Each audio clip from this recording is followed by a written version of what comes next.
when he is not working, he loves to hike with his kids and drink craft beer with his wife. Welcome him, it's Ryan Hart.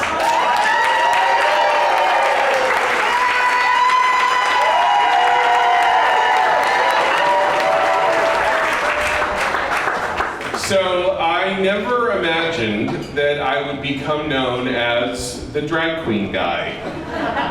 So this story starts 3 weeks ago, like 3 actual weeks ago. So this just happened.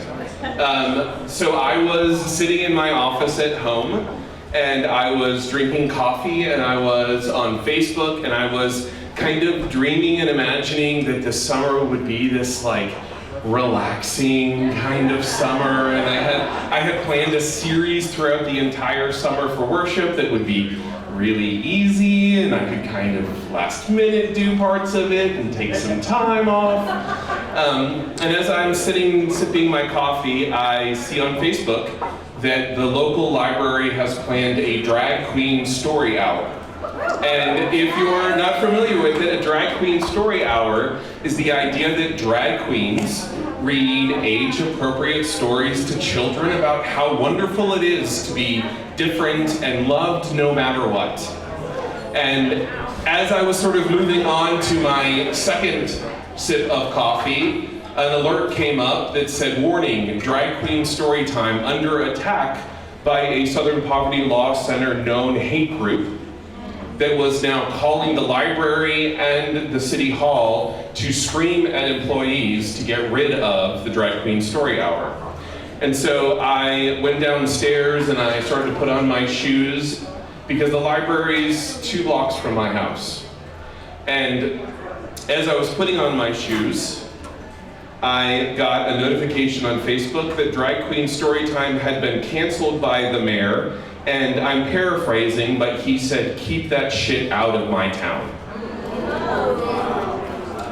So I walked, So I walked over to the library, and what my intention was I was sure I was going to be the only pastor that was walking into the library to sort of console people and just be present while they're being screamed at. And I walked in the front door of the library and I walked to the desk, and there was one librarian behind the desk and she was on the phone, and so I stood there and I waited, as you do when someone's on the phone, and I heard her say, "Yes, I'm sorry, yeah, yes.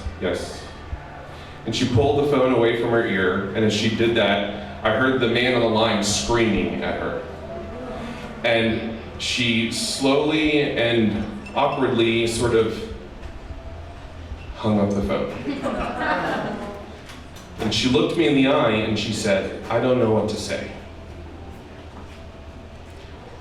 And then she kind of regained herself a bit and she said, "How can I help you today?" And I said, "I'd like a room rental application." Because in that moment, I decided that I wasn't going to allow the children of my community to receive the message that they are not welcome here. And I wasn't going to let their parents receive that message. And so I was going to act. And so she didn't know that. So she reached down and pulled out the paper form and handed it to me, and I began to fill it out.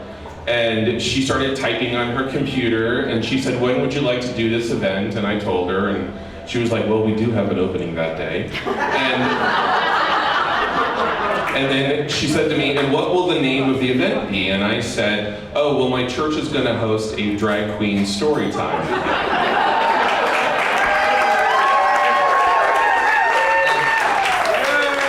And so she looks at me and she goes, it's polite to laugh, but it's not funny kind of laugh. And she goes, "No, seriously." And I said, "No, seriously." So over the course of the next 2 weeks, things changed. It kind of went viral. In 48 hours, we got 46,000 views on our Facebook account. Local media picked it up, national media picked it up. The Christian Broadcasting Network called me an apostate.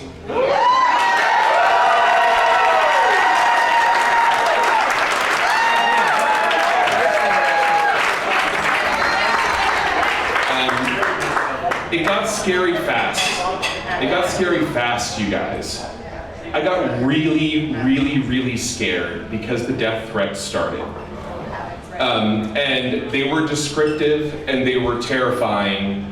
And over the course of those 2 weeks, I got daily 8 a.m. phone calls from Lieutenant Mueller, which Mueller seemed funny, but I got daily phone calls from Lieutenant Mueller, and at 8 a.m. every morning he would say, "Good morning, Pastor, how are you?" And I would say, "I'm well, how are you?" And he would say, "Fine, have you received any new credible death threats today?" And often I had.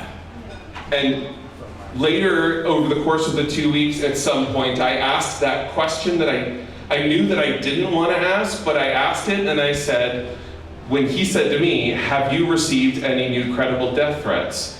I said, "Well, have you received any credible death threats?" And he said, "You don't want to know." So it got really scary. And then this happened. The day before the event, the drag queen that we had background checked and that we had interviewed texted me and said, "So sorry, have to work, can't come." So we pivoted and decided to call it so I live in Leander, the Leander Family Pride event and story time. And we had readers from our church lined up who were already background checked, ready to go, parents of queer kids, ready to do the stories. So the morning of the event, I pissed off my wife because I'm a jerk sometimes, but I'm well-intentioned. And in the morning I said to her, "I need you to not come to this event because we have 3 kids, and if I die, they'll get over it. But if you die, then we've changed their entire lives." And she looked me in the eye and she said, "How dare you put that on me?" And she was right. She said, "I have stood with you this entire time, and you're telling me not to go? I am going."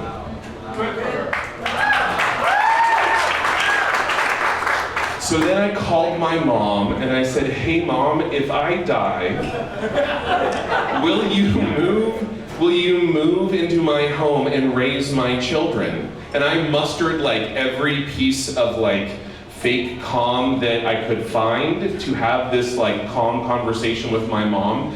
And my mom, in an uncharacteristically calm way, said, "Yeah, I'd love to do that."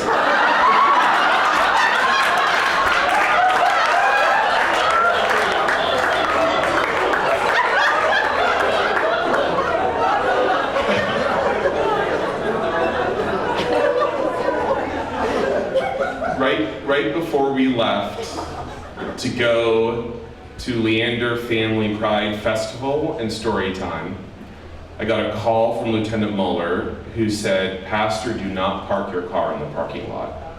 I can't secure it, and I can't keep you safe. I need you to be dropped off outside of the library."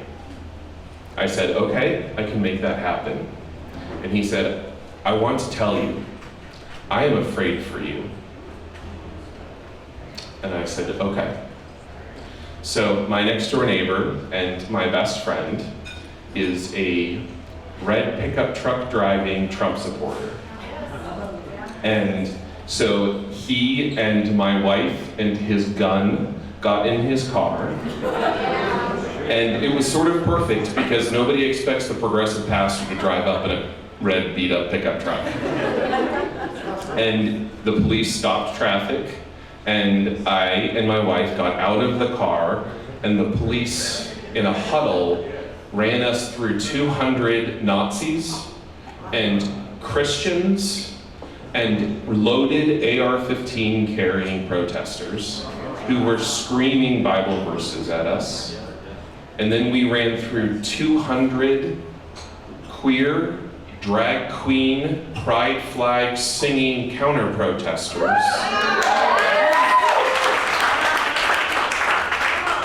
We walked through metal detectors and went into the room. And over the course of the next 45 minutes, I mobilized my church to greet people and be happy, fake happy, a little bit scared. And we got people into the room through the sounds of metal detectors going off as people tried to carry weapons into the room. I think mostly well-intentioned in the sense of defending themselves. And I was asked questions that I don't know how to answer. The police were looking to me for direction that I couldn't give. And the event happened. And in the midst of it, kids were giggling and laughing, and parents were crying with tears of joy. And the whole time, I stood ready for people to stand up and start protesting in the room. The police and I had discussed what would happen. I would have to signal to them in a visible way for them to remove someone from the room, which I didn't want to do. And the event ended. And I heard behind me this voice that said, "Sir, sir, sir." And I turned and I said, "What?" And it was this little girl in a tiny wheelchair. And an hour earlier, I and several other people had carried her up the stairs of the library because the protesters had blockaded the ramp into the room. And she said, "Sir, sir." And I said, "What?" And she said, "Do you like my hair?"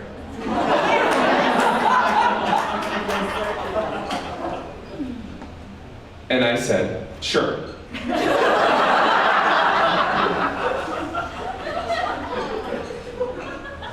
And she said, "I got it cut just for this." And it was the first time in 2 weeks I took a breath. It was the first time in 2 weeks I inhaled. And I said, "It looks lovely." And she said, "Well, I wish it was short like yours." And I touched my hair, and I said, "I think that would be lovely." And she said, "Thank you, sir." And it was the first time in 2 weeks I opened my eyes. And I looked around, and there were 130 children and their parents in that room, laughing and hugging and finding a place to be themselves for the first time in the history of that community. It was worth it.